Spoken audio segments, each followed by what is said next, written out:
بەیاننامەی دەستەی مامۆستایان و فەرمانبەرانی ناڕازی لە کەرکووک بۆ ڕایگشتی و لایەنە پەیوەندیدارەکان.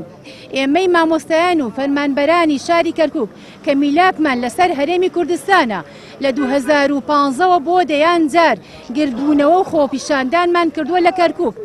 بۆ گەیاندنی دەنگی ناڕەزایەتی زیاتر لە 7,000 مامۆستا و فەرمانبەری ئەم شارە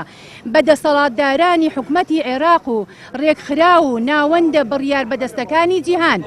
و داوای سەرەتاترین مافەکانی خۆمان کرد بە گواستنەوەی ڕاژەکانمان بۆ سەر ناوەند، بەڵام بێهودا تا ئەم ساتە وەختە هیچ وەڵامێکمان وەرنەگرتووەتەوە. بۆیە ئەمڕۆ هاتووین و لە بەردەم بینایی نووسینگەی پەرلەمانی عێراق لە کەرکووک داوای تەنها چاوپێکەوتن دەکەین لەگەڵ بەڕێز سەرۆکی وەزیرانی عێراق مستەفا کازمی بۆ ئەوەی لە نزیکەوە ئاگاداری نەهامەتی و ناعەدالەتی کە بینەقاقامانی گرتووە پێ بگەێنین. مامۆستایان و فەرمانبەرانی خوێندنی کوردی لە کەرکووک